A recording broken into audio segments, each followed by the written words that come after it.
किसान भाइयों और व्यापारी भाइयों, कल की रिपोर्ट में भी हमने आप लोगों को बताया था और पिछले रविवार की समीक्षा रिपोर्ट में भी स्पष्ट संकेत दिए थे कि इस सप्ताह प्याज के बाजार में हल्की नरमी और मुनाफा वसूली देखने को मिल सकती है।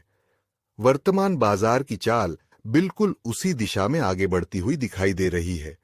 हमने पहले भी समझाया था कि जब बाजार में तेजी आती है तो छोटे और मध्यम स्तर के व्यापारी अक्सर ऊंचे भावों पर खरीदारी कर लेते हैं, लेकिन जब उपभोक्ता बाजारों में उसी अनुपात में बिक्री नहीं हो पाती तो व्यापारियों की पूंजी फंसने लगती है और उनकी खरीद क्षमता कमजोर पड़ जाती है।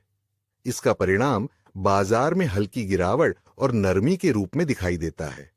फिलहाल बाजार में जो कमजोरी देखने को मिल रही है वह किसी बड़ी चिंता का संकेत नहीं है, बल्कि एक सामान्य मुनाफा वसूली और संतुलन की प्रक्रिया है। पिछले सप्ताह की तुलना में इस सप्ताह बाजार कुछ कमजोर जरूर दिखाई दे रहा है, लेकिन यह गिरावट सीमित और नियंत्रित रहने की संभावना है।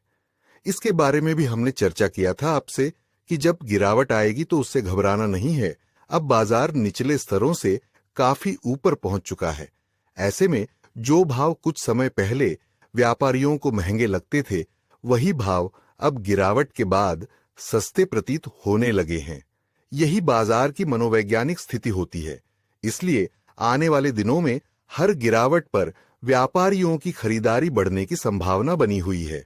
हमारा मानना है कि इस सप्ताह बाजार में जो अंतिम चरण की नरमी देखने को मिलेगी, उसके बाद बाजार स्थिरता की ओर बढ़ेगा और फिर से तेजी का नया ट्रेंड बनता हुआ दिखाई दे सकता है। आने वाले दिनों के संभावित ट्रेंड, डिमांड सप्लाई के समीकरण, प्रमुख मंडियों के संकेत और विस्तृत तेजी मंदी विश्लेषण को समझने के लिए आप हमारे प्रीमियम ग्रुप से जुड़ सकते हैं।